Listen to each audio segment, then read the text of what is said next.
Assalamualaikum warahmatullahi wabarakatuh. Kembali di pembahasan soal tryout ASPD SMP untuk literasi sains. Masih bersama saya, Ayah Tanto. Kali ini kita akan membahas soal tryout Bantul yang kedua. Bagi kalian yang baru mengenal video ini, silahkan di like dan subscribe, dan jangan lupa gabung di grup WA yang ada di link di deskripsi video ini. Terima kasih, mari kita simak bersama-sama dari nomor 1. Baik, ini ada soal nomor 1.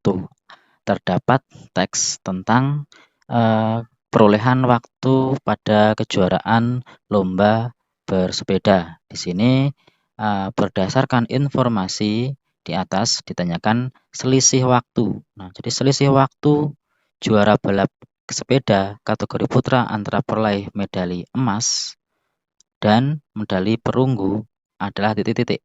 Berarti kita melihat di bacaan ini berapakah perolehan keduanya.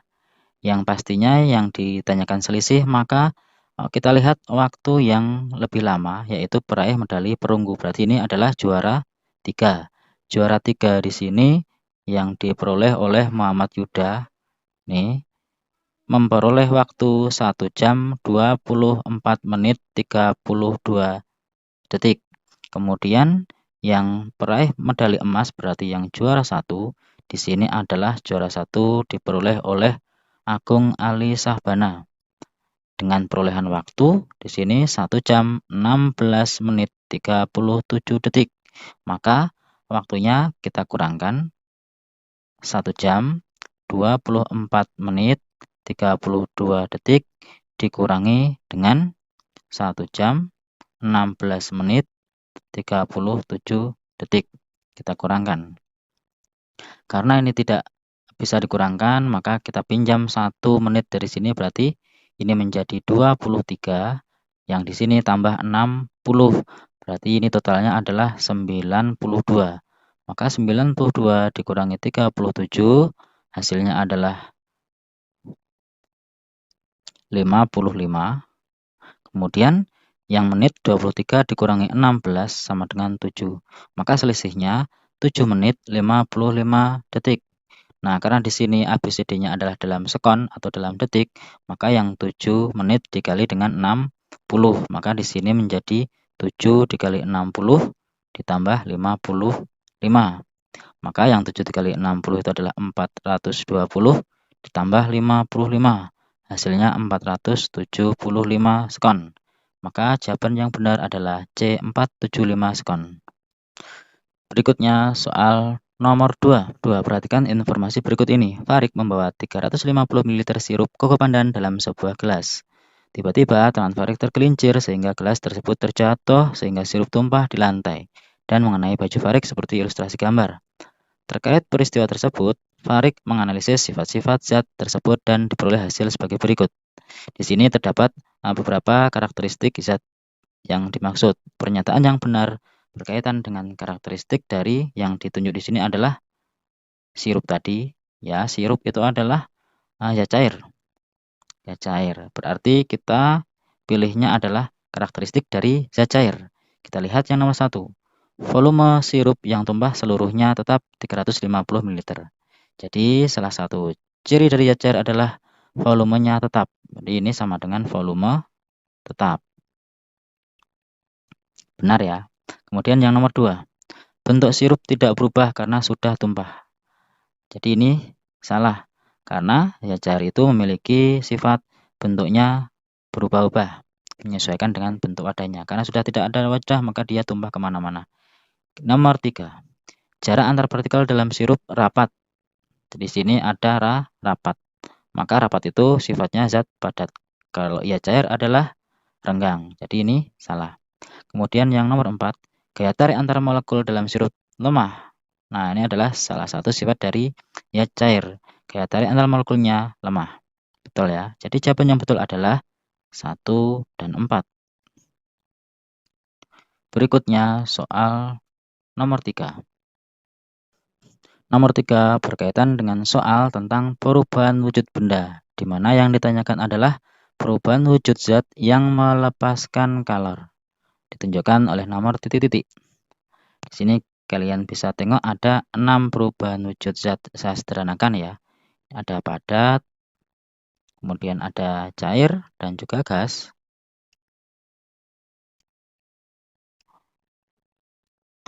Kemudian saya ganti. Di sini kalau padat menjadi cair itu membutuhkan kalor. Jadi yang biru membutuhkan kalor atau menyerap kalor. Ini juga menyerap kalor, juga menyerap kalor. Kemudian saya bedakan dengan yang hijau ya. Yang hijau berarti melepas kalor. Kebalikannya, sana melepas, sana melepas, sana melepas kalor.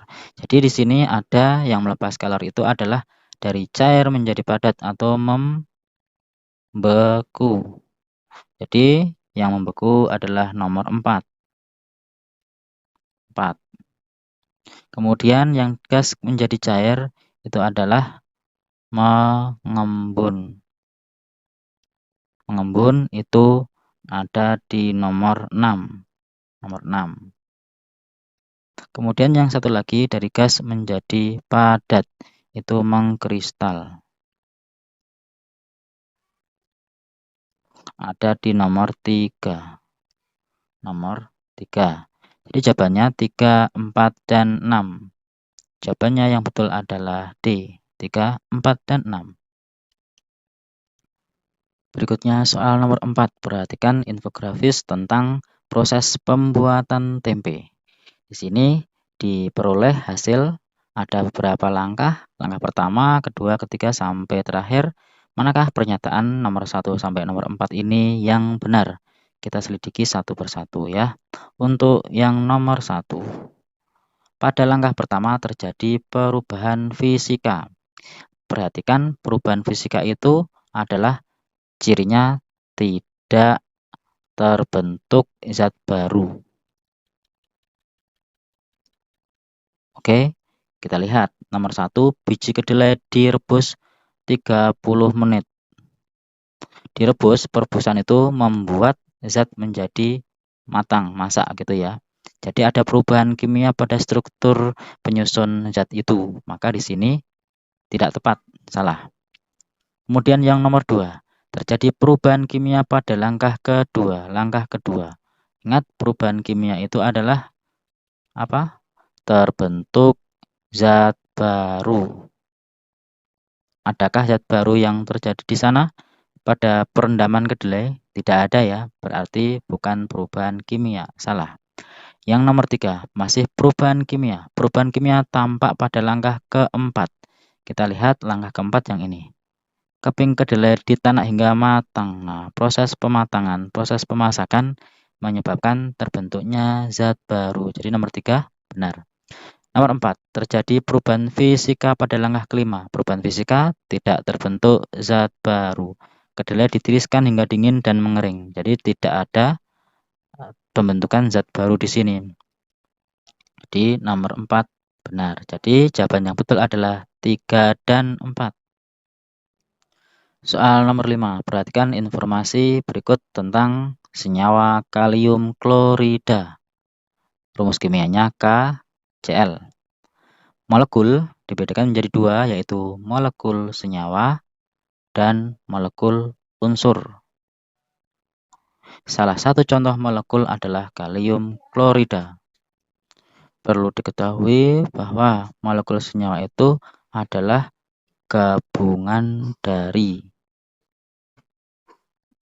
beberapa atom yang berbeda jenis.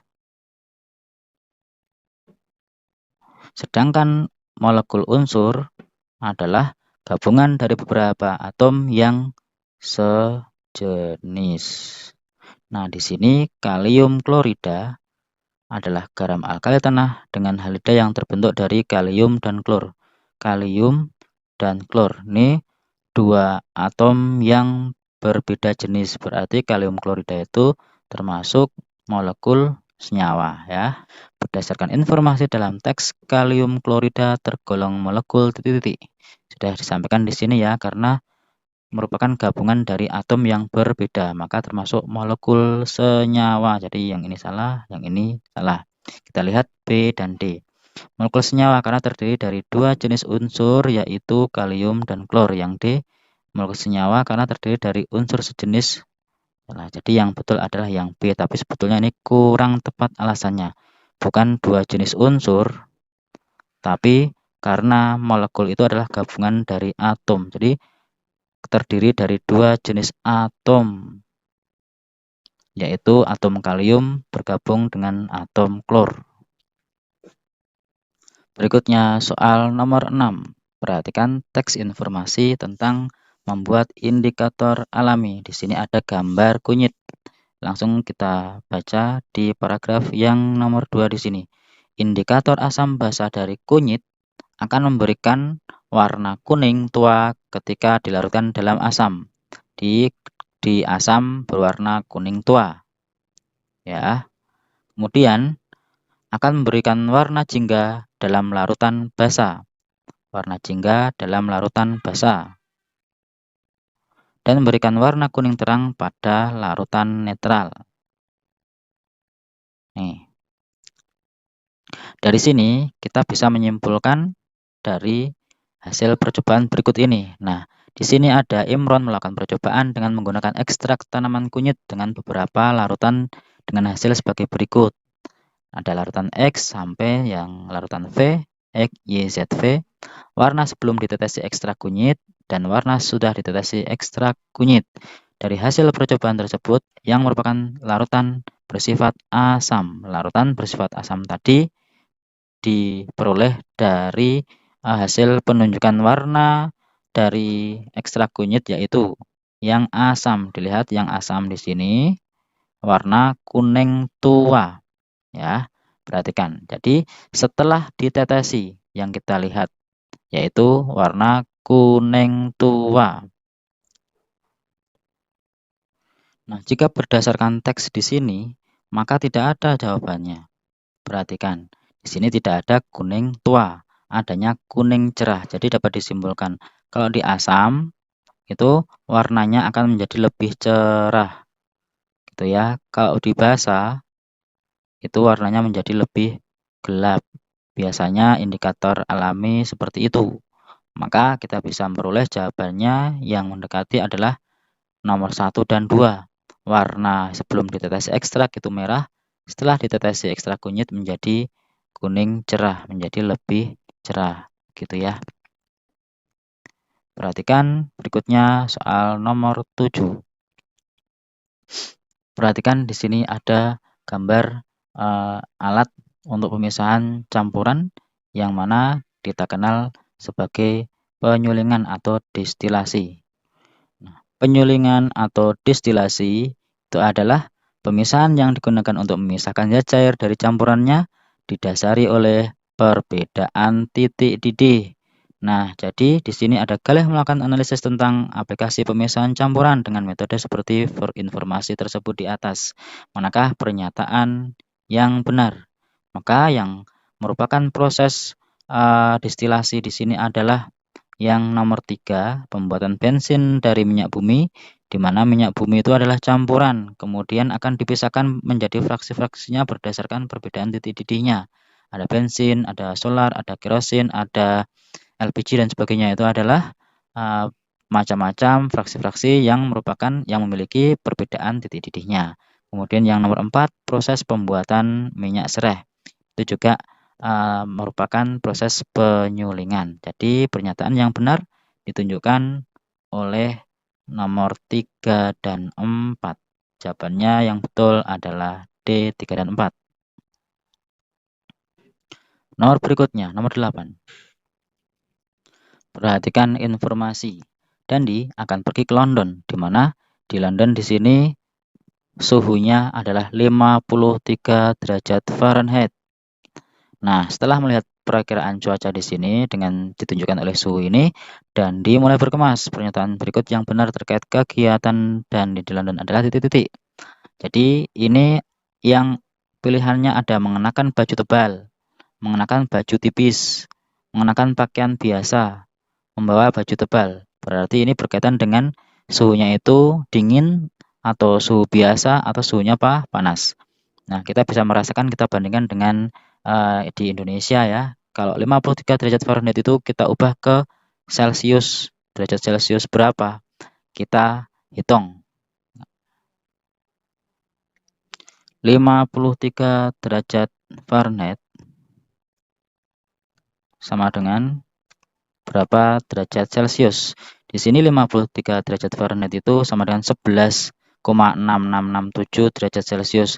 Berarti ini suhunya rendah ya, suhunya rendah. Dengan demikian, maka kita bisa simpulkan kalau suhunya sangat dingin, maka kita harusnya memakai baju yang tebal. Di sini antara A dan D. Jadi yang betul adalah A.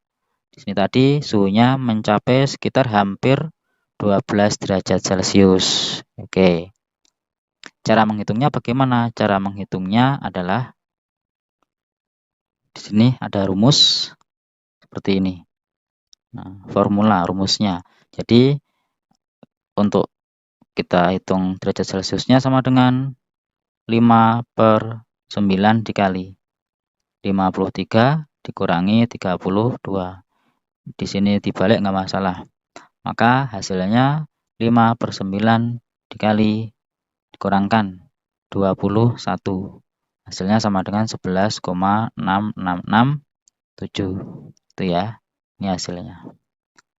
Oke. Soal nomor 9. Perhatikan di sini ada gambar, ada kabel listrik dipasang kendor. Nah, perlu saya garis bawahi di sini bahwa benda atau zat padat itu akan memuai atau mengembang jika dipanaskan, ya. Kemudian akan menyusut jika didinginkan. Pemuaian dan penyusutan itu terjadi pada semua bagian benda, ya, pada panjangnya, lebarnya, dan juga tebal benda tersebut. Nah, berkaitan dengan kabel listrik yang dipasang kendor tersebut, itu adalah, kita lihat di sini. Yang nomor 1, tidak menyusut jika dialiri arus listrik. Salah ya. Ini berkaitan dengan keadaan panas atau dingin pada lokasi tersebut. Maka yang saya pilih di sini adalah yang nomor 2. Pada siang hari kabel listrik cepat memuai. Makanya bentuknya menjadi kendor. Artinya kabelnya menjadi lebih panjang. Kemudian pada cuaca dingin kabel listrik tidak putus. Jadi ini pada saat dingin berarti menyusut. Kenapa dipasang kendor? Pada saat dingin maka akan memendek, maka tidak akan putus. Bayangkan jika dipasang itu tegang, maka pada cuaca dingin maka akan lebih tegang lagi dan bisa putus. Jadi yang nomor 3 benar. Yang nomor 4, pada keadaan panas kabel listrik dapat diputus. Salah ya, menjadi lebih kendor karena panas dan memuai lebih panjang. Jadi jawaban yang tepat adalah 2 dan 3. Soal berikutnya nomor 10. Di sini terdapat informasi tentang kalor jenis zat. Perhatikan di sini ada tabel beberapa macam zat dan juga disertai dengan kalor jenisnya. Di soal ditanyakan, Gino melakukan percobaan menggunakan kalorimeter. Kalor yang dibutuhkan oleh 3 kg zat yang belum diketahui kalor jenisnya yang dipergunakan untuk menaikkan suhunya dari 10 derajat Celcius sampai 80 derajat Celcius adalah 27,3. Jadi dari soal diketahui apa tadi? Kalornya yang dibutuhkan. Q sama dengan 27,3 kilojoule atau 27.300 joule. Kemudian di sini ada diketahui massa, massanya 3 kg. Kemudian kenaikan suhunya dari 10 sampai 80 berarti delta T 80 dikurangi 10 sama dengan 70 derajat Celcius. Maka yang ditanyakan berkaitan dengan C, kalor jenisnya. Nanti dihubungkan dengan tabel tadi, C yang sudah dihitung itu adalah C dari zat apa. Maka kita jawab. Rumus tentang color untuk menaikkan suhu adalah M kali C kali delta T. Sehingga kita bisa peroleh rumus C sama dengan Q dibagi M dikali delta T. Maka saya tulis di kanan di sini, C sama dengan Q-nya 27.300 dibagi masanya 3 dikali delta T-nya 70. Ini sama dengan 27.300 dibagi 210. Kita coret. Maka hasilnya ini dibagi 21 sama dengan 130. Maka kalor jenisnya 130 Joule per kilogram derajat Celcius. Milik siapa itu? Kita kembali ke tabel lagi. Maka 130 itu adalah timah hitam. Berarti jawabannya adalah D, timah hitam. Terima kasih sudah menonton. Jangan lupa kita simak di video berikutnya untuk pembahasan soal nomor berikutnya. Assalamualaikum warahmatullahi wabarakatuh.